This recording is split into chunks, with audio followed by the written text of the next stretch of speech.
അല്ലാഹുവിന്റെ പ്രവാചകൻ സല്ലല്ലാഹു അലൈഹി വസല്ലമ തങ്ങൾ ഒരു ദിവസം സുബഹി നമസ്കാരം കഴിഞ്ഞ് തന്റെ സ്വഹാബത്തിന്റെ എതിരെ തിരിഞ്ഞിരുന്നിട്ട് പറയുന്ന സ്വഹാബ, ഞാൻ ഇന്നലെ സ്വർഗം കണ്ടു സ്വഹാബ. ഞാൻ സ്വർഗത്തിലൂടെ ഇങ്ങനെ നടന്നു പോകുമ്പോൾ എന്റെ മുന്നിൽ ഒരു ചെറുപ്പക്കാരൻ നടന്നു പോവുകയാണ്. മുത്തുനബി പറയുന്ന സ്വർഗത്തിലൂടെ ഞാൻ നടന്നു പോകുമ്പോ എന്റെ മുന്നിലൂടെ ഒരു ചെറുപ്പക്കാരൻ നടന്നു പോകുന്നു.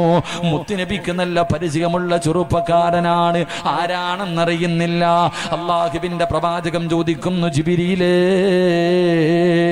ആ പോകുന്ന ചെറുപ്പക്കാരൻ ആരാ? ജിബ്രീൽ. യാ റസൂലല്ലാഹ്, സയ്യിദുനാ ബിലാൽ, മഹാനായ ബിലാൽ റളിയല്ലാഹു തആല അൻഹു. അല്ലാഹുവിന്റെ പ്രവാചകന് വല്ലാത്ത അത്ഭുതമായി സ്വഹാബികളോട് പറയുന്ന, സ്വർഗത്തിൽ എന്റെ മുന്നിൽ നടന്നു പോയ ചെറുപ്പക്കാരൻ ആരെന്നറിയുമോ? അത് ബിലാലാണെന്ന് നബി മുഹമ്മദ് മുസ്തഫ സല്ലല്ലാഹു അലൈഹി വസല്ലമ തങ്ങൾ പറയുമ്പോൾ ജിബ്രീൽ എന്ന മലക്കിനോട് ചോദിക്കുന്നു, എന്റെ ബിലാലിനെ നിനക്ക് എങ്ങനെ അറിയാ ജിബ്രീല്? എല്ലാ മലക്കുകൾക്കും അറിയാ, മലക്കുകളുടെ കൂട്ടുകാരനാണ് ബിലാൽ.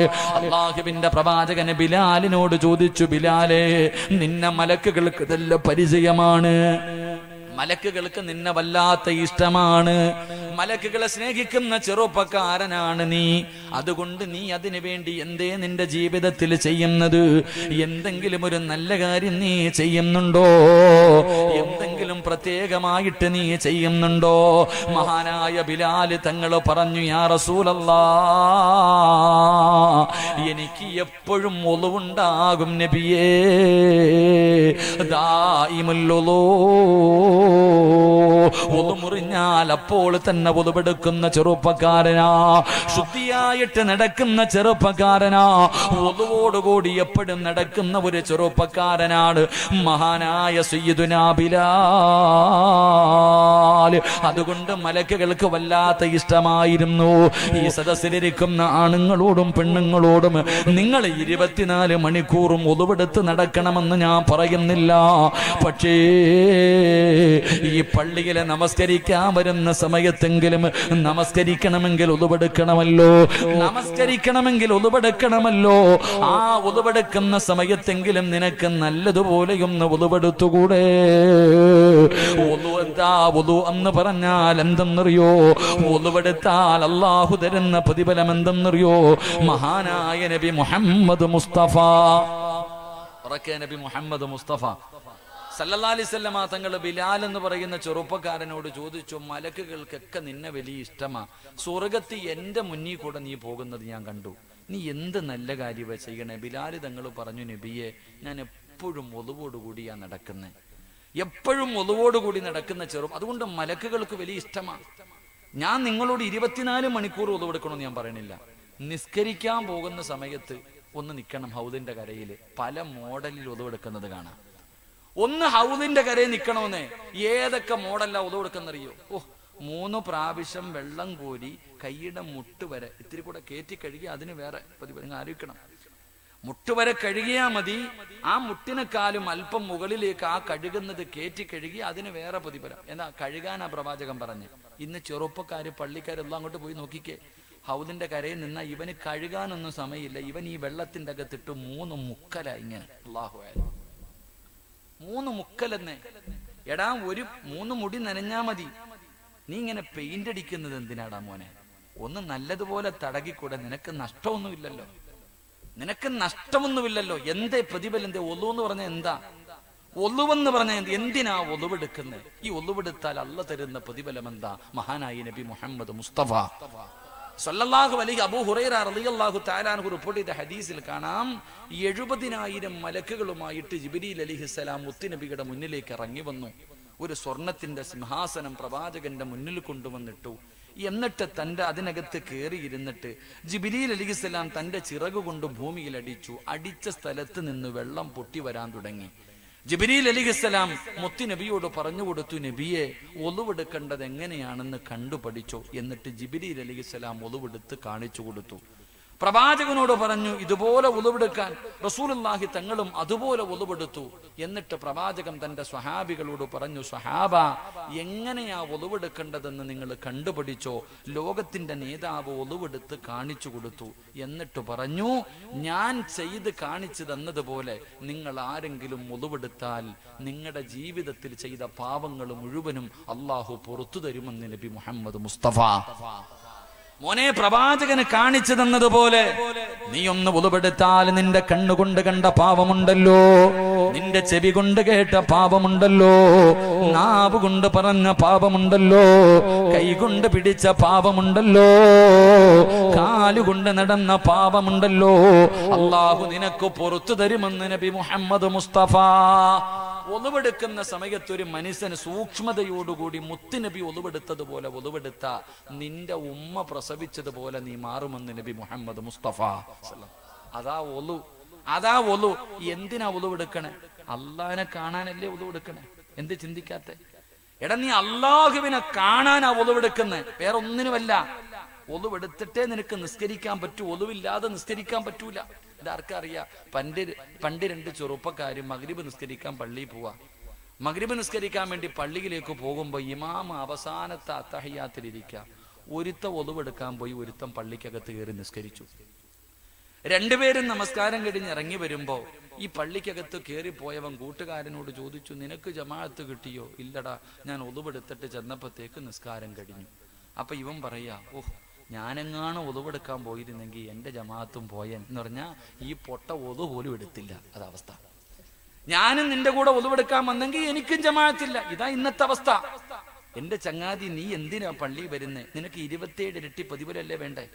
ജമാഅത്തിന്റെ പ്രതിഫലം നിനക്ക് കിട്ടണം. നീ പള്ളി വരുമ്പോ ഉസ്താദ് അത്തഹിയ്യാത്തിലാണെങ്കിൽ അവിടെ ഇരിക്കട്ടെ, നിനക്കെന്താ?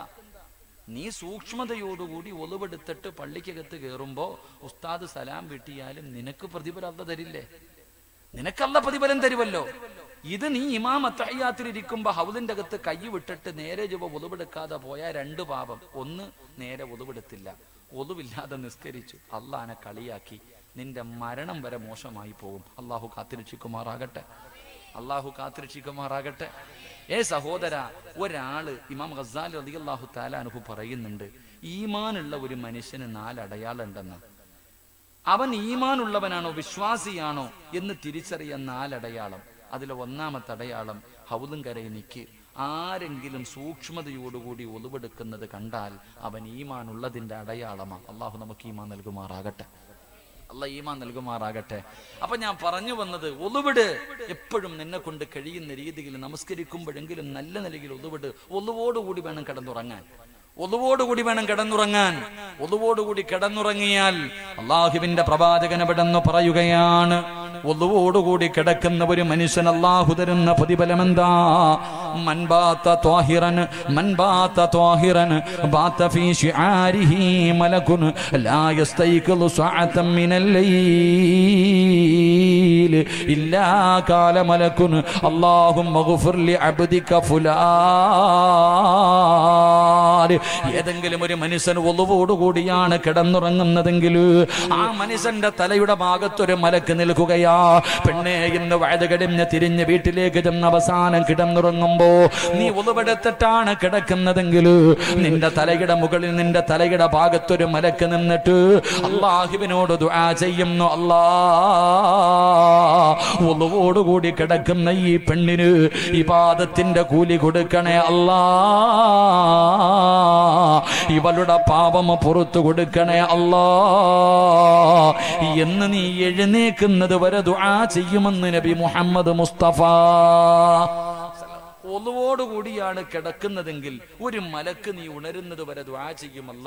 ഇവൻ ഉറങ്ങുകയാണെങ്കിലും ഇബാദത്തിന്റെ കൂലി കൊടുക്കണം, നിസ്കരിക്കുന്ന കൂലി കൊടുക്കണം. 2, ഇവന്റെ പാപം പൊറുക്കണേ എന്ന് ദുആ ചെയ്യുമെന്ന് നബി മുഹമ്മദ് മുസ്തഫ.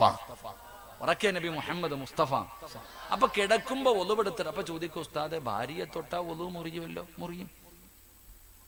ഭാര്യയെ തൊട്ടാൽ ഒളിവ് മുറിയും. പണ്ടൊരു ചങ്ങാതി ഏതോ ഉസ്താദ് പ്രസംഗിച്ചു, കിടക്കുമ്പോ ഒളിവെടുത്ത് കിടന്നാൽ ഇബാദത്തിന്റെ പ്രതിഫലം. ഇയാള് പെണ്ണും കെട്ടിയിട്ട് പെണ്ണുമ്പിള്ള എടുത്ത് പറയാ, തൊടരുത്, നീങ്ങി കിടക്കണം. ഭാര്യയുടെ പറയും, എന്നെ തുടരുത്, ഒളിവ് മുറിയും, നീ കിടക്കാൻ. ഇങ്ങനെ കിടന്നാലോ? അങ്ങനെ കിടക്കണമെന്നല്ല, നീ ഒളിവോടുകൂടി കിടക്ക്. എന്റെ ഭാര്യ തൊട്ട മുറിഞ്ഞാ മുറിയട്ടെ, മുറിഞ്ഞാ മുറിയട്ടെ, കിടക്കുമ്പോ ഒളിവോടുകൂടി കിടക്ക്. അള്ളാഹു നമുക്ക് ഈമാൻ നൽകുമാറാകട്ടെ. ആ കിടപ്പിലെങ്ങും മരിച്ചാലോ, ഒളിവോടുകൂടി കിടക്കുന്ന സമയത്ത് നീ മരിച്ചാൽ എന്ത് പ്രതിഫലമെന്നറിയോ? ഒളിവോടുകൂടി മരിക്കലേറ്റം മെച്ചമാ, ജിബ്രീൽ വരുമെന്നും ഹദീസിൽ സ്പഷ്ടമാ. ഒളുവോടുകൂടിയാണ് ഒരു മനുഷ്യൻ മരിക്കുന്നതെങ്കിൽ അവന്റെ റൂഹ് പിടിക്കുന്ന സമയത്ത് മുഖറബുൽ അംലാക്കും മലക്ക് ജിബ്രീൽ അലൈഹിസ്സലാം ഇറങ്ങി വരുമെന്ന് നബി മുഹമ്മദ് മുസ്തഫ. ജിബ്രീൽ അലൈഹിസ്സലാം നീ മരിക്കുമ്പോ നിന്റെ റൂഹ് പിടിക്കുമ്പോ അസ്റായിൽ എന്ന മലക്കിന്റെ കൂടെ ഒരു മലക്കോട് ഉണ്ടാകും.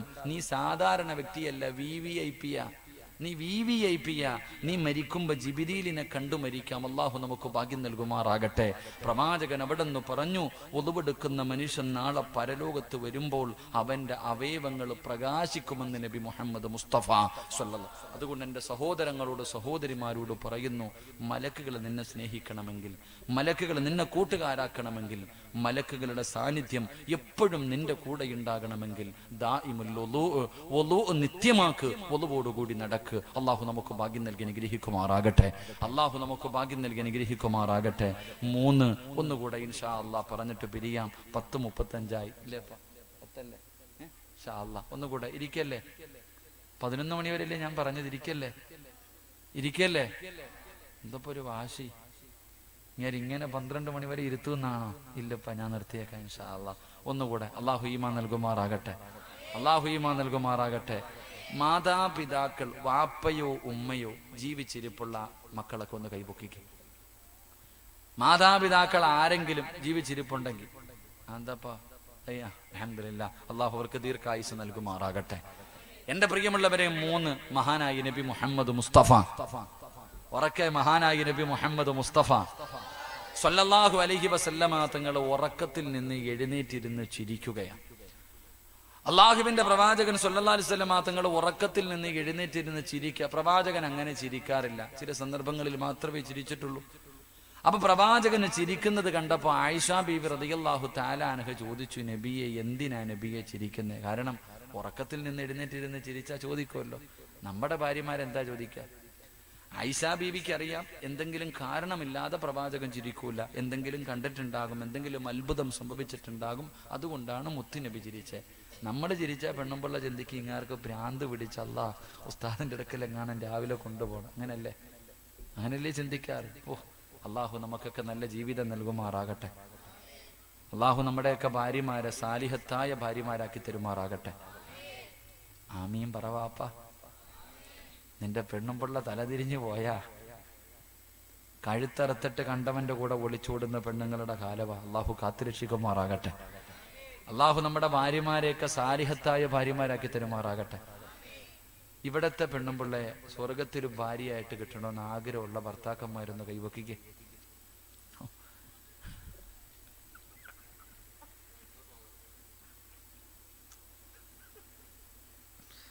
മോനെ, ഈ സ്ക്രീൻ, ഈ ക്യാമറ ഒന്ന് തിരിച്ചു വെക്കടാ, നോക്കിക്കോ. നിന്റെ ഭർത്താക്കം ഒന്ന് തിരിച്ച്. പലരും കൈവെക്കാത്ത എന്തെന്നറിയോ? എന്റെ പൊന്ന് സിറാജ, ഇവിടെ തന്നെ സഹിക്കാൻ വയ്യ. ഇവള് സ്വർഗത്തിലുണ്ടോ? ഇവള് സ്വർഗത്തിലുണ്ടെങ്കിൽ ഞാൻ അങ്ങോട്ട്. നിങ്ങളുടെ രണ്ടുപേരുടെയും ഭാര്യമാർ ഇവിടെ ഇല്ലല്ലോ, രക്ഷപ്പെട്ട്. സെക്രട്ടറി, നിങ്ങളെന്താ പ്രസിഡന്റ് അല്ലേ? മൈക്ക് സെറ്റിന്റെ പുറകിൽ ഇരിപ്പുണ്ട് കേട്ടാ, പൊക്കിയിട്ടില്ല. പലർക്കും പേടി എന്തെന്നറിയോ? ഇവള് സ്വർഗത്തിലുണ്ടോ അല്ലാന്ന്.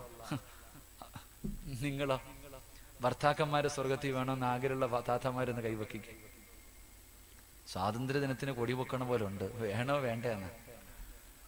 വേണ്ടേന്ന് ആലോചിക്കണം. അള്ളാഹുല്ല. അവിടെ ചെല്ലുമ്പോ ഈ സ്വഭാവമൊക്കെ അള്ളാഹു മാറ്റിത്തരുമെന്ന് നബി മുഹമ്മദ് മുസ്തഫ. നീ പേടിക്കണ്ട, നിന്റെ ആമിനാനെ അള്ളാഹു ഫ്രഷ് ആക്കി തരും, നിഷ്കളങ്കയാക്കി തരും. അൽഹംദുലില്ലാ, അള്ളാഹു ഒരുമിക്കാൻ ഭാഗ്യം നൽകുമാറാകട്ടെ. ഇവിടൊക്കെ ഈ 2 പെണ്ണ് കെട്ടുന്നവരുണ്ടോ ഉസ്താദ്? എന്താ സെക്രട്ടറി? ഉണ്ടില്ലേ? ഒരെണ്ണത്തിനെ കെട്ടിയിട്ട് പെടുന്ന പാടറിയാം, ഈ 2 കെട്ടുന്നു. ഞാനൊരു വലിയ സമ്പന്നന്റെ വീട്ടിൽ ഭക്ഷണം കഴിക്കാൻ പോയി. ഭക്ഷണം കഴിച്ചൊക്കെ ഇറങ്ങാൻ ദ്വായിന്റെ സമയമായപ്പോ ഞങ്ങളുടെ കൂടെയുള്ളൊരു പ്രായമുള്ള ഉസ്താദിനെ അകത്തേക്ക് വിളിച്ചുകൊണ്ടുപോയി ആ സാധു. അകത്ത് കൊണ്ടുപോയിട്ട് എന്തൊക്കെയോ പരാതി പറഞ്ഞിട്ട് ഇങ്ങനെ കരയ്യ. കണ്ണിങ്ങനെ നിറഞ്ഞു പോകുന്നുണ്ട്. അപ്പോൾ ഈ ഉസ്താദാണെങ്കിൽ ഇടയ്ക്കിടയ്ക്ക് എന്നെ നോക്കുന്നുണ്ട്, ചിരിക്കുന്നുണ്ട്. ഇടയ്ക്കിടയ്ക്ക് നോക്കും, ചിരിക്കും. അയാളാണെങ്കിൽ കരഞ്ഞുകൊണ്ട് ഇങ്ങനെ എന്തൊക്കെയോ പറയണം. അവസാനം ഇറങ്ങി വന്നപ്പോൾ ഞാൻ ചോദിച്ചു, സാധു എന്താ ഉസ്താദെ പാപം, വലിയ സങ്കടം? ഓ സിറാജെ, 2 പെണ്ണ് കെട്ടിയിട്ട് കടലിലും ശൈത്താനും നടക്കണ പോലെ സാധു. 2 വിവാഹം കഴിച്ചിട്ട് 2 ഭാര്യമാരെടുക്കൽ നിന്ന് സമാധാനമില്ല. ഒന്ന് സന്തോഷം കിട്ടാൻ വേണ്ടി ദുആ ചെയ്യാൻ പറഞ്ഞതാ. ഞാൻ ചോദിച്ചു, നിങ്ങൾ എന്തിനാ ചിരിച്ചേന്ന്? ഞാൻ 3 എണ്ണം കെട്ടിയിട്ട് നടക്കാം.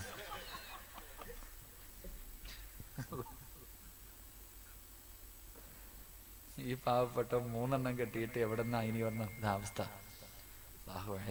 അല്ലാഹു നമുക്കൊക്കെ നല്ല ജീവിതം നൽകുമാറാകട്ടെ. ഒരു ചെറുപ്പക്കാരൻ പറഞ്ഞു, ഉസ്താദെ ഞാൻ 2 പെണ്ണ് കെട്ടി, ഇവളുമാര് 2 പേരും ഒന്ന് ഒരുമിച്ചിരുന്നെങ്കിൽ എത്ര നല്ലതാ. 2നും 2 വീടാ ഉസ്താദെ, ഞാൻ ഇങ്ങനെ കിടന്ന് ഓടുക, നിങ്ങളൊന്ന് ദുആ ചെയ്യാൻ. ഞാൻ പറഞ്ഞു, ഇവളുമാര് 2 പേരും ഒറ്റ കെട്ടാകാൻ ഒരു വഴിയേ ഉള്ളൂ. എന്തൊക്കെ പറഞ്ഞിട്ടും 2 ഭാര്യമാരും തമ്മിൽ ഒരുമിക്കുന്നില്ല. ഞാൻ പറഞ്ഞു, ഇനി ഒറ്റ വഴിയേ ഉള്ളൂ ഇവർ ഒരുമിക്കാൻ. അപ്പൊ ചോദിച്ചു, എന്താണ്? 3ാമതൊന്നുകൂടെ കെട്ടാൻ പോവാന്ന് പറയാൻ പറഞ്ഞു. 3ാമതൊന്നുകൂടെ കെട്ടാൻ പോവാൻ. അപ്പൊ അവളുമാർ 2 ഒരുമിച്ച്. എന്തായാലും നിങ്ങളാരും കെട്ടുവൊന്നും വേണ്ട കേട്ടോ, 4 കെട്ടാന്ന് പറഞ്ഞിട്ട് ഓടി നടന്നൊന്നും കെട്ടണ്ട. അള്ളാഹു ആയാലും അള്ളാഹു നമുക്കുള്ളത് കൊണ്ട് തൃപ്തിപ്പെടാൻ ഭാഗ്യം നൽകുമാറാകട്ടെ. എന്താ ഞാൻ പറഞ്ഞു വന്നേ? എന്തോ പറഞ്ഞപ്പോ കല്യാണക്കാരും കയറിയതാ. എന്താ പറഞ്ഞു വന്നേ? എന്തേ പറഞ്ഞേ? മഹാനായി നബി മുഹമ്മദ് മുസ്തഫ സല്ലല്ലാഹു അലൈഹി വസല്ലമ തങ്ങൾ ചിരിക്കുന്നത് കണ്ടപ്പോ ആയിഷ ബീവി ചോദിച്ചു, എന്തിനാ നബിയെ ചിരിക്കുന്നേ? എന്തേ നബിയെ ചിരിക്കുന്നേ? അള്ളാഹുവിന്റെ പ്രവാചകൻ സല്ലല്ലാഹു അലൈഹി വസല്ലമ തങ്ങൾ പറയുകയാണ്, റഅയ്തു ഫിൽ ജന്നതി ബാരിഹാ വസമിഅ സൗത ഖാരിആ. ഉറക്കത്തിൽ നിന്ന് എഴുന്നേറ്റിരുന്ന് ചിരിക്കുന്ന മുത്തുനബി പറയുന്നു, ആയിഷ ഞാൻ സ്വർഗം കണ്ടു ആയിഷ. അള്ളാഹുവിന്റെ അനുഗ്രഹങ്ങൾ കൊണ്ട് നിറച്ച സ്വർഗമുണ്ടല്ലോ, ആ സ്വർഗത്തിലൂടെ ഞാനിങ്ങനെ നടന്നു പോകുമ്പോ ആ സ്വർഗത്തിന്റെ മധ്യഭാഗത്തൊരു കൊട്ടാരത്തിന്റെ അകത്തിരുന്നൊരു ചെറുപ്പക്കാരൻ ഖുർആൻ ഓതുകയാ. ആ സ്വർഗത്തിന്റെ മധ്യഭാഗത്ത് ഒരു കൊട്ടാരത്തിന്റെ അകത്തിരുന്ന് ആരോ ഖുർആൻ ഓതുകയാണ്. അല്ലാഹുവേ, ആരാ തമ്പുരാന് ഈ സ്വർഗത്തിന്റെ മധ്യഭാഗത്തൊരു വീട് കെട്ടിയിട്ട് ആ വീടിന്റെ അകത്തിരുന്ന് ഖുർആൻ ഓതാന ഭാഗ്യം കിട്ടിയ മനുഷ്യനാരാ? അല്ലാഹുവിന്റെ പ്രവാചകൻ അവിടെന്ന് ചോദിക്കുന്നു, ജിബ്രീൽ. ആരാണ് ജിബ്രീൽ? അല്ലാഹുവിന്റെ സ്വർഗത്തിന്റെ മധ്യഭാഗത്തൊരു കൊട്ടാരം കിട്ടി, ആ കൊട്ടാരത്തിന്റെ അകത്തിരുന്ന് ഖുർആൻ ഓതുന്ന മനുഷ്യനാരാ? യാ റസൂലല്ലാഹ്, അങ്ങയുടെ സഹാബി ഹാരിസയാണ് നബിയേ. മുത്തുനബി അത്ഭുതപ്പെടുകയാണ്. ഹാരിസത്ത് ഇബ്നു നുഅ്മാൻ റളിയല്ലാഹു തആല അൻഹു, അല്ലാഹുവിന്റെ പ്രവാചകം ചോദിക്കുന്നു, എന്റെ ഹാരിസയെ നിങ്ങൾക്ക് എങ്ങനെ അറിയാം?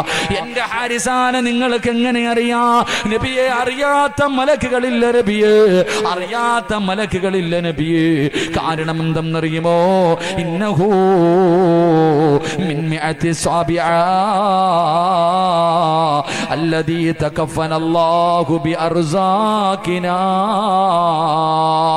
ഹാരിസ് അറിയാത്ത മലക്കുകളില്ല. അതിന്റെ കാരണം എന്തെന്നറിയോ? അല്ലാഹു സ്വർഗത്തിൽ ഭക്ഷണം കൊടുക്കുന്ന സ്വഹാബിയാണ് ഹാരിസത്ത് ഇബ്നു നുഅ്മാൻ. അല്ലാഹു സ്വർഗത്തിൽ ഭക്ഷണം കൊടുക്കുന്ന സ്വഹാബിയാ.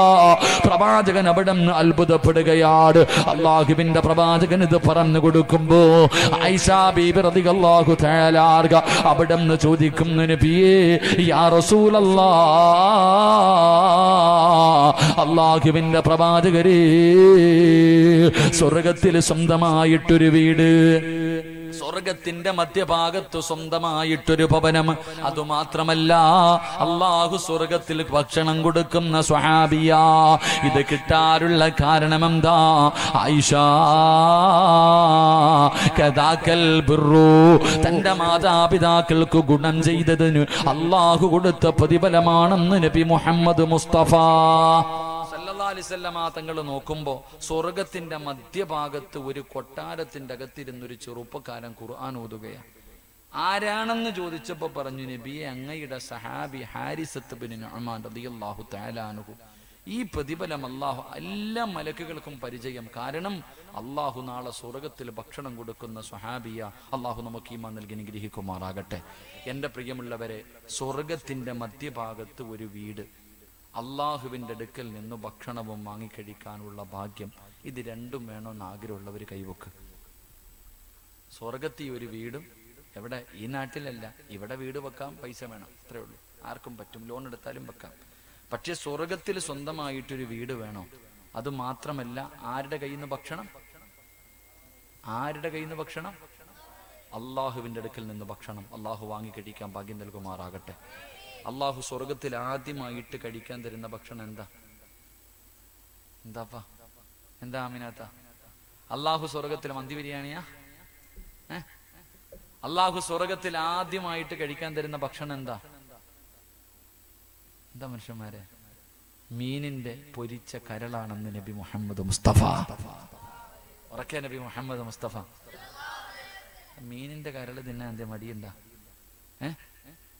മീനിന്റെ കരൾ എന്ന് പറഞ്ഞപ്പോ മുഖത്തൊരു ചുളി. എന്തേ തിന്നിട്ടില്ലേ? മീനിന്റെ കരൾ എവിടെ ആയിരിക്കും ഉസ്താദ് ഇരിക്കുന്നത്?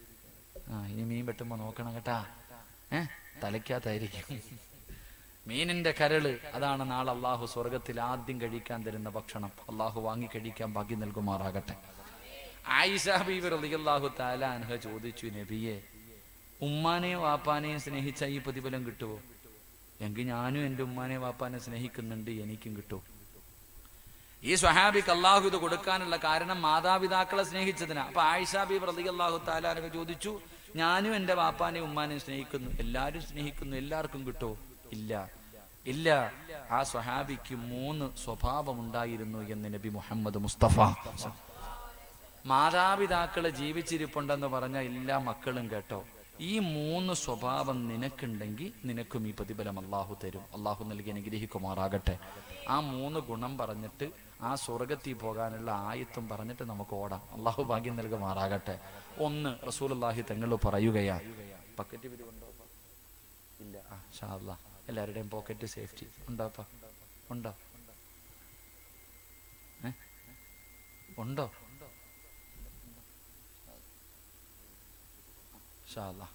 അപ്പം പോക്കറ്റ് സേഫ്റ്റി കേട്ടാ തരുന്നു.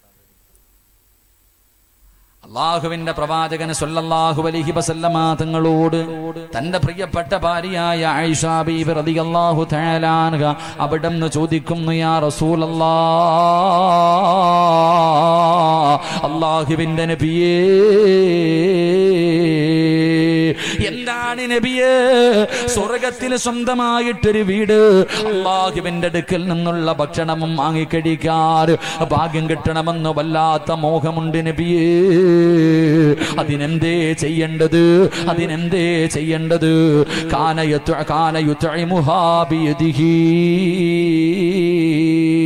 ഉമ്മയുടെ കയ്യിൽ നിന്ന് ഭക്ഷണം വാങ്ങിക്കഴിക്കാത്ത ഒരു മകനുമില്ല, ഒരു പെണ്ണുമില്ല. ഉമ്മയുടെ കയ്യിൽ നിന്ന് വാപ്പയുടെ കയ്യിൽ നിന്ന് ഭക്ഷണം വാങ്ങിക്കഴിക്കാത്ത ഒരാണോ പെണ്ണോ ഈ സദസ്സിലില്ല.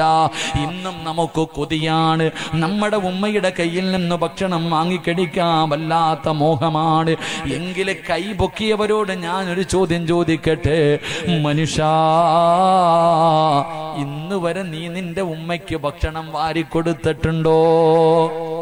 പെങ്ങളെ പെറ്റ തള്ളയ്ക്ക്, നിനക്ക് ജന്മം തന്ന നിന്റെ വാപ്പ, നിന്നെ ഒരുപാട് കഷ്ടപ്പെട്ട് വളർത്തിയ നിന്റെ ഉപ്പ, നിന്റെ ഉപ്പയ്ക്ക് നീ ഇന്ന് വരെ ഒരു ദിവസമെങ്കിലും, ഒരു നേരമെങ്കിലും, ഒരു പ്രാവശ്യമെങ്കിലും നിന്റെ കൈ കൊണ്ട് ഭക്ഷണം വാരിക്കൊടുത്തിട്ടുണ്ടോ? പറ ചെറുപ്പക്കാരാ, പറ സഹോദരാ, നിന്റെ ഉമ്മയ്ക്കും വാപ്പയ്ക്കും നീ ഇന്ന് വരെ ഭക്ഷണം വാരിക്കൊടുത്തിട്ടുണ്ടോ? വാരിക്കൊടുത്താൽ അള്ളാഹു നിനക്ക് ഈ പ്രതിഫലം തരുമെന്ന് നബി മുഹമ്മദ് മുസ്തഫ. ഉമ്മയ്ക്കും ഉപ്പയ്ക്കും ഭക്ഷണം വാരിക്കൊടുക്കുന്ന ഏതും മകനാവുള്ളത്? നിനക്കതിന് സമയമില്ലല്ലോ. ഉമ്മാന് ഭക്ഷണം വാരിക്കൊടുക്കാൻ നിനക്ക് എവിടെയാ സമയം? എവിടെയാ ഉസ്താദേ, ഞാൻ വാരിക്കൊടുത്താ ഉമ്മ തിന്നുവോ? പോയി ചോദിക്കടാ ചെറുപ്പക്കാരാ. ഇന്ന് വാഴ്ന്നു കഴിഞ്ഞ് പിരിഞ്ഞ് നിന്റെ വീട്ടിലേക്ക് കടന്നു ചെന്നു, ഇല്ലെങ്കിൽ നാളെ എപ്പോഴെങ്കിലും ഒരു സമയം പടച്ചവനെ നിന്റെ ഉമ്മയ്ക്ക് നിന്റെ ഭാര്യ ഭക്ഷണവുമായി ചെല്ലുമ്പോ കയ്യിൽ വാങ്ങിയിട്ട് പറയാ ഞാൻ കൊടുക്കാം എന്ന് പറഞ്ഞിട്ട് നിന്റെ ഉമ്മാന്റെ റൂമിലേക്ക് കടന്നു ചെല്ലണം. പ്രായം ചെന്ന് തുണിയതാ, പ്രായം ചെന്ന് തൊലിയെല്ലാം ചുളുങ്ങിയ ആ പാവം തള്ളയെ ഇങ്ങനെ നീ ഒന്ന് കെട്ടിപ്പിടിച്ചിട്ടൊരു ചുംബനം കൊടുക്കണം. അല്ലാ, ഉമ്മയ്ക്ക് എന്തിഷ്ടമെന്നറിയോ മോനെ? ഉമ്മായിക്ക് നീ ഒരു ഉമ്മ കൊടുത്താ മോനെ, നീ എപ്പോഴും ചെറുപ്രായത്തിൽ നിന്റെ ഉമ്മയ്ക്ക് ഉമ്മ കൊടുക്കാതെ നീ എങ്ങും പോയിട്ടില്ല. പക്ഷേ ഇന്ന് നീ വളർന്നു ഭാര്യയും മക്കളുമായപ്പോ പെറ്റതള്ളയെ ഒന്ന് നോക്കാൻ പോലും നിനക്ക് സമയമില്ല. എങ്കിലും നാളെ ഉച്ചയ്ക്ക് ഭക്ഷണം എടുക്കുമ്പോ ഉമ്മാന്റെയും വാപ്പാന്റെയും റൂമിൽ ചെന്നിട്ട് ആ പാവം മാതാപിതാക്കളുടെ കവിളിൽ ഒരു ഉമ്മ കൊടുത്തിട്ട് ഉമ്മയോട് ചോദിക്കണം, ഉമ്മാ എനിക്കൊരാഗ്രഹമുണ്ടുമ്മ, സാധിച്ചു തരുവോ? എന്തേടാ മോനെ, എന്തേടാ മോനെ? ഉമ്മ എനിക്കൊരുപാട് ഭക്ഷണം വാരി തന്നിട്ടുണ്ടല്ലോ. ഈ കാണുന്ന ശരീരമൊക്കെ എൻ്റെ ഉമ്മ പട്ടിണി കിടന്നിട്ട് എനിക്ക് തന്ന് വളർത്തിയതാണല്ലോ. അതുകൊണ്ടുമ്മാ എനിക്കൊരിക്കലെങ്കിലും എൻ്റെ ഉമ്മാനൊന്ന് ഭക്ഷണം വാരിത്തരണമെന്ന് കൊതിയുണ്ടുമ്മാ. നോക്കടാ മോനെ, ഇത് ചോദിക്കുമ്പോ നിന്റെ ഉമ്മാന്റെ കണ്ണിലൊന്ന് നോക്കണം. നിന്റെ വാപ്പ കരയുന്നത് നിനക്ക് കാണാ, സന്തോഷത്തിന്റെ കണ്ണുനീരാ. സഹോദരാ, അള്ളാന്റെ റസൂല് പറയുകയാണ്, നിന്റെ ഉമ്മയ്ക്കും വാപ്പയ്ക്കും നീ ഭക്ഷണം വാരി കൊടുക്ക്. നാളെ അല്ല നിനക്ക് ഈ പ്രതിഫലം തരുമെന്ന് നബി മുഹമ്മദ് മുസ്തഫ. ചില സഹോദരിമാരിരുന്ന് കരയുന്ന, ഉസ്താദേ എന്റെ ഉമ്മാന് വാരി കൊടുക്കണമെന്ന് എനിക്ക് മോഹമുണ്ട്, എന്റെ വാപ്പയ്ക്ക് വാരി കൊടുക്കാൻ ആഗ്രഹമുണ്ട്. രണ്ടുപേരും ഈ പള്ളിപ്പറമ്പില് ഖബറിന്റെ അകത്താണല്ലോ, എനിക്കതിനുള്ള ഭാഗ്യമില്ലല്ലോ. വാപ്പാ, നിനക്ക് അങ്ങനെയെങ്കിലും ഒന്ന് തോന്നിയാ മതി നിനക്ക് രക്ഷപ്പെടാൻ. അതുകൊണ്ട് സഹോദരാ, മാതാപിതാക്കൾക്ക് നിന്റെ കൈ കൊണ്ട് നീ ഭക്ഷണം വാരി കൊടുക്ക്. അല്ല നിനക്ക് ഈ പ്രതിഫലം തരുമെന്ന് നബി മുഹമ്മദ് മുസ്തഫ. നബി മുഹമ്മദ് മുസ്തഫ ഉമ്മയ്ക്ക് ഭക്ഷണം വാരി കൊടുത്തിട്ടുള്ള എത്ര മക്കളാ ഉള്ളെ? ഒന്ന് കൈവക്കിക്ക്, കാണാനുള്ള കൊതി കണ്ട. നിന്റെ കൈ കൊണ്ട് ഒരു പ്രാവശ്യമെങ്കിലും നീ വാരി കൊടുത്തിട്ടുണ്ടോ? ഇല്ലല്ലോ പെങ്ങളെ. ആലോചിച്ച് നോക്ക്, നീ എന്തിനാ ജീവിക്കണേ? പെറ്റ തള്ളയ്ക്ക് നീ ഭക്ഷണം വാരി കൊടുക്കണം. നീ ഒരു പെണ്ണല്ലേ, എന്ത് നിനക്കത് തിരിയാത്തെ? പ്രസവ വേദനയെ കുറിച്ച് പറയണ നിനക്ക് സമയമില്ലല്ലോ. കാരണം ഗൾഫുകാരനായ ഒരു ഭർത്താവും പിന്നെ മക്കളുണ്ടല്ലോ, അത് മതിയല്ലോ. പെറ്റ തള്ളയെ നോക്കാൻ നിനക്ക് സമയമില്ല അല്ലേ സഹോദര? എല്ലാം നല്ല നിലയിലായപ്പോ നിനക്ക് AC റൂം, ഡബിൾ കോട്ട് കട്ടില്, കറങ്ങുന്ന ലൈറ്റ്, ഉമ്മ താഴെ പായും വിരിച്ചിട്ട്. ഉമ്മായിക്കൊരു പരാതിയില്ല, കാരണം ഉമ്മ തറയിൽ തന്നെ കടന്ന് പഠിച്ചതാ. ആ പാവം അള്ളാഹു ദീർഘായുസ് നൽകുമാറാകട്ടെ. എന്റെ പ്രിയമുള്ളവരെ, സ്വഹാബിക്കുണ്ടായിരുന്ന ഒരു ഗുണം, ഉമ്മയ്ക്ക് ഭക്ഷണം വാരി കൊടുക്കുമായിരുന്നു. 2 അവിടെ നിന്ന് പറയുന്നുണ്ട്, വലം യസ്തഫീംഹാ കലാമുൻ കത്തു. ഉമ്മയുടെയും വാപ്പയുടെയും മുന്നിൽ ശബ്ദമുയർത്താത്ത മകനാണെന്ന് നബി മുഹമ്മദ് മുസ്തഫ. ഉമ്മായുടെയും വാപ്പായുടെയും മുന്നിൽ ആ മകൻ ശബ്ദം ഉയർത്തൂല. അള്ളാന്റെ ഖുർആൻ പറഞ്ഞു, എന്ന് പറയുന്ന വാക്കുപോലും നിങ്ങളുടെ മാതാപിതാക്കളോട് നിങ്ങൾ പറയരുത്. ഇന്ന് നമ്മൾ പറയണത് എന്താ അല്ലേ? നാലിക്ക് ഉമ്മാനെയും വാപ്പാനെയും ഭരിക്കുന്ന മക്കളുടെ കാലമാ. നീ വാപ്പാനെ ഭരിക്കാനായില്ലേ മോളെ? നിന്റെ ഉമ്മാനെ ഭരിക്കാൻ നീ വളർന്നു പോയി, ഇത്രയ്ക്ക് നീ വളർന്നു. ഇന്ന് ഉമ്മയുടെ ദുആ കൊണ്ട്, ഉമ്മ ദുആ ചെയ്തു, ഉസ്താദിനെ കാണുമ്പോ നിസ്കരിക്കുമ്പോ ഉമ്മ ദുആ ചെയ്യ, അല്ലാ എന്റെ മോന് ഗൾഫിൽ പോകണം, അല്ലാ ഒരു ജോലി കിട്ടണം, അല്ലാ ഉമ്മ ദുആ ചെയ്തു. നീ എങ്ങനെയെങ്കിലും ഒന്ന് ഗൾഫിൽ പോയി, അല്ലാഹുവേ നല്ല ഒരു ജോലി കിട്ടാൻ ദുആ ചെയ്തു, നിനക്കൊരു ജോലി കിട്ടി. അത് കഴിഞ്ഞിട്ട് ഉമ്മ ദുആ ചെയ്തു, അല്ലാ എന്റെ മോന് നല്ല ഒരു പെണ്ണിനെ കിട്ടണേ, അല്ലാ നിനക്കത് തന്നു. ഒരു പണക്കാരന്റെ മകളെ തന്നെ നിനക്ക് തന്നു. ഉമ്മ നിർത്തിയില്ല, ഉമ്മ ദുആ ചെയ്തു, അല്ലാ എന്റെ മോന് ഒരു സാലിഹായ പെണ്ണിനെ കിട്ടി, മക്കളെ കൂടെ കൊടുക്കണേ അല്ലാ, നിനക്കല്ല മക്കളെയും തന്നു. ഉമ്മ പിന്നെയും ദുആ ചെയ്തു, അല്ലാ എല്ലാവർക്കും വീടായി, എന്റെ മോന് കൂടെ ഒരു വീട് കൊടുക്കണേ അല്ലാ. അങ്ങനെ നിനക്ക് വീടുമായി. ഇതെല്ലാം നിനക്ക് കിട്ടിയപ്പോ ഇന്ന് ഉമ്മാനോട് നീ പറയണ എന്തെന്നറിയോ? വല്ലതും തിന്നിട്ട് ഈ വീടിന്റെ അകത്ത് കടന്നോണം, മിണ്ടിപ്പോകരുത്. നീ നിന്റെ ഉമ്മാനെ ഭരിക്കാനായി പോയി. നിനക്ക് വലിയ ആളായപ്പോ വാപ്പാനെ നീ ഭരിക്കാനായി പോയി. അള്ളാഹു കാത്തിരക്ഷിക്കുമാറാകട്ടെ. അല്ലേ പെണ്ണെ, ഉമ്മാനെ നോക്കിയിട്ട് എത്ര നാളായി? കെട്ടിയവനും മക്കളും പോരെ നിനക്ക്? ആ കിളവിയെ നോക്കാൻ പോകാൻ നിനക്ക് അവിടെ സമയമില്ലേ? അല്ലേ? ഗൾഫിൽ പോയി, ഗൾഫിലാ. ഉമ്മ ചോദിക്കും, മോനെ എന്നെ കൂടെ കൊണ്ടുപോടാ. ഇല്ല. ഓ പൈസ ഇല്ല ഉമ്മ, വിസ അടിക്കാൻ വലിയ പാടാ ഉമ്മ, കെട്ടിയ പെണ്ണിനെ ഗൾഫിൽ കൊണ്ടുപോയി കൂടെ നിർത്തിയിരിക്കുക, കൊല്ലങ്ങളായിട്ട് ഉമ്മ ചോദിക്കുന്നു ഒന്ന് കൊണ്ടുപോകാം. ഒരു ദിവസം പെട്ടെന്ന് ഉമ്മാനോട് പറയാ, ഉമ്മ വിസ എടുത്തിട്ടുണ്ട്, വരണം കേട്ടോ. ഉമ്മ വിചാരിക്കുക എൻ്റെ മോൻ അല്ലാ എന്നോട് സ്നേഹമുണ്ട്, അവന് എന്നെ കാണാനുള്ള കൊതി കൊണ്ടായിരിക്കും എന്നെ വിളിക്കണത്. ഉമ്മ ഇവിടെ നിന്ന് ഗൾഫിൽ പോയി, അവിടെ ചെന്നപ്പോഴാ അറിയണേ എന്തിനാ കൊണ്ടുപോയെന്നറിയോ, പെണ്ണും പിള്ളയുടെ പ്രസവം എടുക്കാൻ. അള്ളാഹു ഈമാൻ നൽകുമാറാകട്ടെ. എന്തിനാ കൊണ്ടുപോയെ? മക്കളിങ്ങനെ ഭയങ്കര സ്നേഹം കാണിച്ച് വരുമ്പോ പെണ്ണുമ്പിള്ള പ്രസവിക്കാറായി, ഒരുത്തിയെ വിളിച്ചു നിർത്താൻ 40 ദിവസത്തിന് 40,000 കൊടുക്കണം. ഉമ്മയാകുമ്പോ 5 പൈസയും കൊടുക്കണ്ടല്ലേ അല്ലേ? ചെറുപ്പക്കാരൻ പാപ്പായോട് ഇന്ന് വരെ വിളിക്കത്തുമില്ല, ചിലവനും കൊടുക്കത്തില്ല, സ്നേഹവും കാണിക്കത്തില്ല. പെണ്ണ് കെട്ടിക്കിട്ട് ഒരു ദിവസം വിളിക്കുന്നു, വാപ്പാ രാത്രി പെണ്ണുമ്പിള്ള ഒറ്റയ്ക്ക് കിടക്ക, വീട്ടിൽ ആരുമില്ല, അവളും മക്കളും മാത്രമേ ഉള്ളൂ, ഒന്ന് കാവല് കിടക്കാൻ പോവെന്ന്. വാപ്പാടെ ജോലി എന്തെന്നറിയോ? ഇന്ന് വാപ്പാടെ ജോലി നിന്റെ പെണ്ണുമ്പിള്ളയുടെ വീടിന് കാവല് കിടക്കല. അള്ളാഹു കാത്തുരക്ഷിക്കുമാറാകട്ടെ.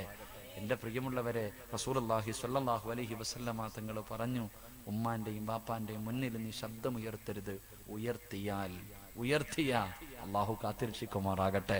പ്രവാചകൻ മൂന്നാമത് പറഞ്ഞു, ഈ ചെറുപ്പക്കാരൻ ഉണ്ടായിരുന്ന മൂന്നാമത്തെ ഗുണം, ഹത്താ കാന യസ്അലു മൻ ഇൻദഹ ബഅദ അൻ യഖ്റുജ മാദാ ഖാലത്ത് ഉമ്മി. തൻ്റെ ഉമ്മാൻ ആരെങ്കിലും കാണാൻ വന്നിട്ട് തിരിച്ചു പോകുമ്പോൾ ഈ മകൻ കൂടെ പോകുമായിരുന്നു.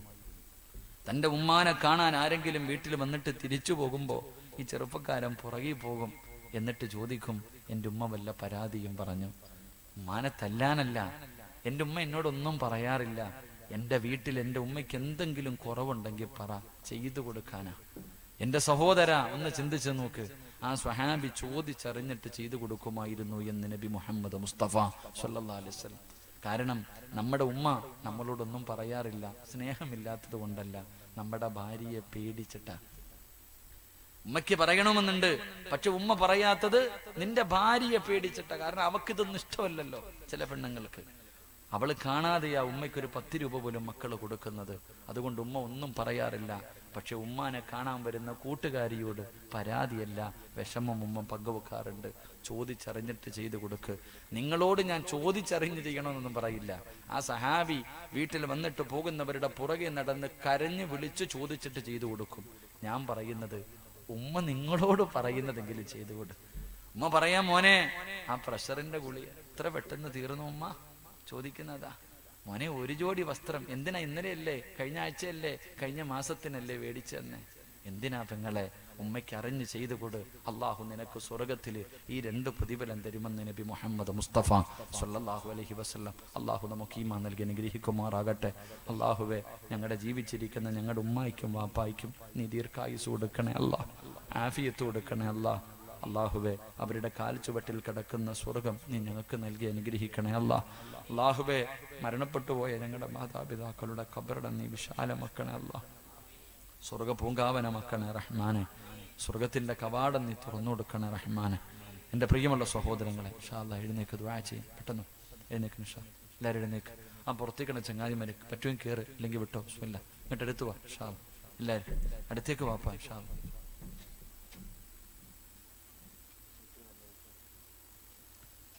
വാപ്പാ ഇങ്ങോട്ട് അടുത്ത്. ചങ്ങായിമാരെ മൊബൈലൊക്കെ കളഞ്ഞിട്ട് ഇങ്ങോട്ട് വാ ഇൻഷാ അല്ലാഹ്. എല്ലാവരും അൽഹംദുലില്ലാഹ് ഒരു 3 സ്വലാത്ത്. സ്വല്ലല്ലാഹു അലാ മുഹമ്മദ്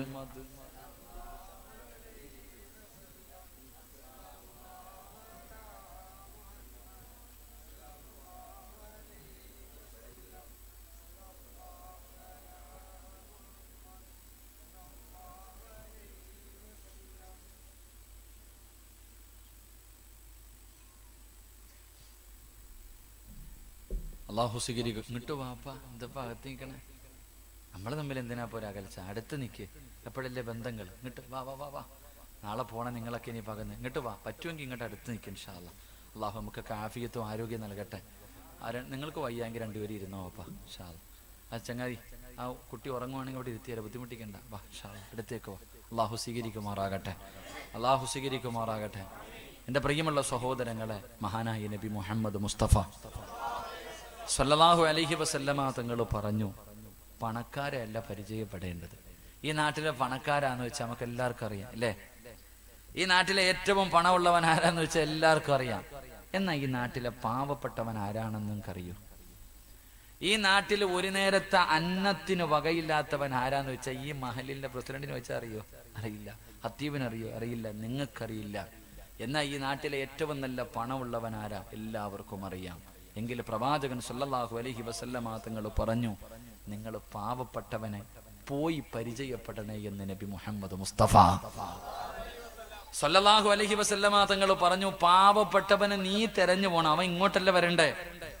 നീ പാവപ്പെട്ടവനെ തെരഞ്ഞ് കണ്ടുപിടിച്ചിട്ട് നീ പരിചയപ്പെടണേ, അവനുമായിട്ട് നീ കൂട്ടുകൂടണേ, നിനക്ക് പ്രയോജനമുണ്ടാകുമെന്ന് നബി മുഹമ്മദ് മുസ്തഫ. വെള്ളിയാഴ്ച പള്ളിയുടെ മുന്നിൽ പിരിവെടുക്കാൻ വരുന്നവനെ നീ പരിചയപ്പെടണം. നിന്റെ വീട്ടിൽ ഏതെങ്കിലും ഒരു പാവപ്പെട്ടവൻ യാചിക്കാൻ വന്ന അവനെ വിളിച്ച് വീടിന്റെ അകത്ത് കയറ്റിയിരുത്തി കുടിക്കാൻ ചായയും കൊടുത്തിട്ട് അവന്റെ വിശേഷങ്ങളും അന്വേഷിച്ചിട്ട് അള്ളാഹു നിന്നെ രക്ഷപ്പെടുത്തുമെന്ന് പറഞ്ഞ് നീ എന്തെങ്കിലും കയ്യിലുള്ളത് കൊടുത്തുവിടണേ എന്ന് നബി മുഹമ്മദ് മുസ്തഫ. നമ്മൾ ചെയ്യണമെന്ന് പറഞ്ഞ 10 രൂപ എടുത്തു കൊടുത്തിട്ട് അസ്സലാമു അലൈക്കും വിട്ടോളാൻ, അവനോട് എന്ത് ചോദിക്കാൻ അല്ലേ? എങ്കിലും സത്യത്തിൽ ചെയ്യേണ്ടതെന്ത്? ഒരു പാവപ്പെട്ടവൻ ഗതികേട് കൊണ്ട് ഇപ്പോ യാചനം നിരോധിച്ചിരിക്കുക. നിനക്ക് എന്ത് അവകാശത്തോടെ നിരോധിക്കുക? വരുന്നവൻ അവനുള്ളതല്ലേ അല്ല എഴുതിയിട്ടുള്ളൂ. അർഹനാവട്ടെ അർഹനല്ലാത്തവനാകട്ടെ അല്ല എഴുതിയതല്ലേ പോ. നീ എന്തിനാ പേടിക്കണം? നിനക്ക് കൊടുക്കാൻ പറഞ്ഞാൽ നീ കൊടുക്കണം, ഇല്ലെങ്കിൽ നിന്റെ കാര്യം നിനക്ക്. അടിക്കാനും കൊല്ലാനും നമുക്കെന്ത് അവകാശം? എന്റെ പ്രിയമുള്ളവരെ, നിന്റെ വീട്ടിൽ യാചിക്കാൻ വരുന്നവനെ വിളിച്ച് വീടിന്റെ അകത്ത് കയറ്റാൻ നിനക്ക് മടി, കയറ്റി ഇരുത്തണം. എന്നിട്ട് അവന് കുടിക്കാൻ വെള്ളം കൊടുക്കണം. എന്നിട്ട് അവനോട് മാന്യമായ രീതിയിൽ സംസാരിക്കണം. അവന്റെ പ്രയാസങ്ങൾ ചോദിച്ചറിഞ്ഞിട്ട് നിന്നെ കൊണ്ട് കഴിയുന്നത് നീ കൊടുക്ക്. എന്നിട്ട് ദുആ ചെയ്, അവനെ സന്തോഷത്തോടെ പറഞ്ഞുവിട്, നീ രക്ഷപ്പെടുമെന്ന് നബി മുഹമ്മദ് മുസ്തഫ സല്ലല്ലാഹു അലൈഹി വസല്ലം. പ്രവാചകനോട് സ്വഹാബികൾ ചോദിച്ചു, നബിയെ, ഇവനെ പരിചയപ്പെട്ട എന്ത് കിട്ടുമെന്ന്? വീട്ടിൽ യാചിക്കാൻ വരുന്ന പാവപ്പെട്ടവനെ പരിചയപ്പെട്ടാൽ നമുക്കുള്ള നേട്ടം എന്താ? നാളെ പരലോകത്ത് വെച്ചിട്ട് അള്ളാഹു അവനോട് പറയുമത്രേ, നിന്നെ സഹായിച്ചവരെ നീ സ്വർഗത്തിൽ കൊണ്ടുപോക്കോ. എടാ, നിന്നെ സഹായിച്ച നിനക്ക് ഇഷ്ടമുള്ളവരുടെ കയ്യെ പിടിച്ച് സ്വർഗത്തിൽ കൊണ്ടുപോ. ആരോട്? യാചകനോട്. നിന്നെ മറക്കോ? ഈ നാട്ടിൽ എത്രയോ വീടുകൾ കയറിയിറങ്ങിയിട്ട് പലരും പൈസ കൊടുത്തു. എന്നാ വീടിന്റെ അകത്ത് വിളിച്ചു കയറ്റിയിരുത്തി വെള്ളവും കൊടുത്ത് വിശേഷവും അന്വേഷിച്ചിട്ട് അല്ല നിന്നെ സഹായിക്കുമെന്ന് അവനൊരു നല്ല വാക്കു പറഞ്ഞ് നിന്നെ അവൻ മറക്കൂല. നാളെ പരലോകത്ത് നിന്റെ കയ്യിൽ പിടിച്ച് അവൻ സ്വർഗത്തിൽ കൊണ്ടുപോകുമെന്ന് നബി മുഹമ്മദ് മുസ്തഫ. അതാ കൂട്ടുകൂടണമെന്ന് പറഞ്ഞ അവന്റെ ദുആ, അവന്റെ ഒരൊറ്റ ദുആ മതി ചങ്ങാതി, നിന്റെ തലമുറകളിൽ രക്ഷപ്പെടാൻ അള്ളാഹു ഭാഗ്യം നൽകുമാറാകട്ടെ. ഈ പരിപാടിയുടെ പിന്നിലൊരു ലക്ഷ്യമുണ്ട്. ഈ നാട്ടിൽ ആരും സഹായിക്കാനില്ലാത്ത, ഒരു ഗതിയും പരഗതിയുമില്ലാത്ത പാവപ്പെട്ട പെൺകുട്ടികളുടെ വിവാഹത്തിന് വേണ്ടി സംഘടിപ്പിച്ച പരിപാടിയാണ്. നിങ്ങളെ കൊണ്ട് കഴിയുമെങ്കിൽ, ഞാൻ ആരോട് നിർബന്ധിക്കുന്നില്ല, നിങ്ങളെ കൊണ്ട് കഴിയുമെങ്കിൽ നിങ്ങളെ കൊണ്ട് കഴിയുന്നത് കൊടുക്കും. ഇന്നല്ല, ആ കല്യാണത്തിന്റെ സമയമാകുമ്പോൾ, ആ വിവാഹത്തിന്റെ സമയമാകുമ്പോ എന്റെ പ്രിയമുള്ളവരെ, നിങ്ങളെ കൊണ്ട് കഴിയുന്നത് നിങ്ങൾ കൊടുത്ത് സഹായിക്ക്. നാളെ ഈ നാട്ടിലെ ഏതെങ്കിലും ഒരു പെണ്ണ്, അള്ളാഹുവേ, എൻ്റെ ഉപ്പ ഉണ്ടായിരുന്നെങ്കിൽ ഈ ഗതി എനിക്ക് വരില്ലായിരുന്നല്ല, എന്നെ ആരും സഹായിക്കുന്നില്ല, വിവാഹപ്രായം കഴിഞ്ഞു. ഈ നാട്ടിലെ ഏതെങ്കിലും ഒരു പെണ്ണ് വീടിൻ്റെ അകത്തിരുന്ന് കരഞ്ഞ, വല്ലാഹി സത്യം, ഈ നാട്ടിലെ ഒറ്റ ഒരുത്തനും രക്ഷപ്പെടൂല. അള്ളാഹു നമ്മളെ കാത്തിരക്ഷിക്കുമാറാകട്ടെ. ഒരെണ്ണം പോലും, ഈ നാട്ടിലെ ഒരെണ്ണം പോലും അള്ളാഹ് അങ്ങനെയൊന്നും വെറുതെ വിടൂല. കാരണം ആ പെണ്ണിന്റെ കണ്ണീരിന് എത്ര വിലയുണ്ട്. സഹോദരി, നീയൊക്കെ എത്ര സ്വർണ്ണം ഇട്ടുകൊണ്ട് നടക്കുന്നു. നിന്റെ വീട്ടിൽ, നിന്റെ കുടുംബത്തിൽ ഒരു പാവപ്പെട്ട പെണ്ണ് നിന്റെ ഒരു മോതിരം പോലെ ആ പാവപ്പെട്ടവർക്ക് രക്ഷപ്പെടാൻ എന്തേ കൊടുക്കാത്ത? നീ ഇട്ടുകൊണ്ട് നടന്നോ? അള്ളാഹു നിങ്ങൾക്ക് ഈമാൻ നൽകി അനുഗ്രഹിക്കുമാറാകട്ടെ. അതുകൊണ്ട് ഞാൻ നിർത്തുകയാ. എനിക്കൊന്നേ പറയാനുള്ളൂ, എന്നെ ചിലപ്പോൾ ഇനി നിങ്ങൾ കണ്ടില്ല എന്ന് വരാം. ആരാണ് ആദ്യം മരിക്കുന്നെന്നറിയില്ല. പ്രായമൊന്നും വേണ്ടല്ലോ ഒരു മനുഷ്യനും പ്രായം വേണ്ട, രോഗം വേണ്ട, മരണത്തിന് ഒന്നും വേണ്ട. അള്ളാഹു നമുക്ക് ഈമാൻ നൽകുമാറാകട്ടെ. ആദ്യം ആരാ പോണേന്ന് വെച്ചാ, എനിക്കൊരു പേടിയില്ല. എനിക്ക് 4.5 വയസ്സുള്ളൊരു മകനുണ്ട്, 8 മാസം പ്രായമുള്ളൊരു മകനുണ്ട്. എനിക്കെൻ്റെ ഭാര്യയെക്കുറിച്ചോ എൻ്റെ മക്കളെക്കുറിച്ചോ എനിക്കൊരാവലാതിയില്ല. എൻ്റെ ജീവിതത്തിലെ ഏറ്റവും വലിയ അഭിലാഷം മരിക്കുമ്പോൾ ഈമാനോടുകൂടി മരിക്കണം. എനിക്കതേ ആഗ്രഹമുള്ളൂ. അത് എപ്പോഴെവിടെ വെച്ചാണെങ്കിലും, ഇപ്പം ഇവിടെ വെച്ചാണെങ്കിലും സന്തോഷത്തോടെ പോകണം. അള്ളാഹു സാധിച്ചിരുമാറാകട്ടെ. അതുകൊണ്ട് എനിക്ക് പറയാനുള്ളത്, വാപ്പ, വഴുതു പറയുന്നതിലോ കേൾക്കുന്നതിലോ അല്ല, ഇത്രയും കാലം നീ ആർക്ക് വേണ്ടിയാ ജീവിച്ചേ? നിന്റെ മക്കൾക്ക് വേണ്ടി. നിന്റെ ഭാര്യയ്ക്ക് വേണ്ടി, നിന്റെ കൂടപ്പുറപ്പുകൾക്ക് വേണ്ടി, നിന്റെ കുടുംബക്കാർക്ക് വേണ്ടി അള്ളാഹു തന്ന ആയുസിന്റെ ഇത്രയും കാലം നീ കളഞ്ഞു. നിനക്ക് വേണ്ടി നീ എന്ത് ചെയ്തു വെച്ചിട്ടെന്ന് ചോദിച്ചാൽ വട്ടപ്പൂച്ചിമല്ലേ ഉള്ളൂ. നിന്റെ കയ്യിൽ നിനക്ക് വേണ്ടി ഇന്ന് രാത്രി നീ മരിച്ച കൊണ്ടുപോകാൻ നിന്റെ കയ്യിൽ എന്തുണ്ട് വാപ്പ? ഞാനൊരു സ്വന്തം മകനെ പോലെ ചോദിക്കാം, ഇന്ന് രാത്രി നീ മരിച്ച നിന്റെ കയ്യിൽ കൊണ്ടുപോകാൻ എന്തുണ്ട് പെങ്ങളെ? നീ പറ. 9.5 മാസക്കാലം ഗർഭം ചുമന്ന് മരണവേദനയുടെ വേദനയിൽ നൊന്ത് പ്രസവിച്ച നിന്റെ പൊന്നുമോള് നിന്റെ മയ്യത്ത് കുളിപ്പിക്കൂ? ഈ പള്ളിയുടെ മുന്നിൽ ഇരുന്ന് നീ പറ, നിന്റെ മോള് ഇന്ന് രാത്രി നീ മരിച്ച കുളിപ്പിക്കാൻ എടുത്തു വെക്കുമ്പോ ഈ മോള് നിന്നെ കുളിപ്പിക്കൂ? പറയാനുള്ള ചങ്കൂറ്റം നിനക്കുണ്ടോ? അതിനുള്ള ധൈര്യം നിനക്കുണ്ടോ? നീ നൊന്ത് പ്രസവിച്ച മകൻ നാളെ ഈ പള്ളിക്കകത്ത് കൊണ്ടുവെക്കുമ്പോ ഈ ഖതീബിന്റെ കൈ പിടിച്ചിട്ട്, ഉസ്താദെ നിങ്ങൾ പുറകെ നിൽക്ക്, ഞാൻ നിസ്കരിക്കാമെന്ന് നിന്റെ മോൻ പറയുവോ? പറവാപ്പ. ഇവിടെ പള്ളിപ്പറമ്പിൽ ഈ ഇരുണ്ട് കിടക്കുന്ന പള്ളിക്കാട്ടിൽ നിന്നെ കൊണ്ട് കുഴിച്ചിടുമ്പോ ഇത്രയും കാലം നീ കഷ്ടപ്പെട്ട് വളർത്തിയ നിന്റെ മകൻ നിന്റെ കടം വീട്ടു എന്ന് പറയാൻ നിന്നെ കൊണ്ട് കഴിയോ?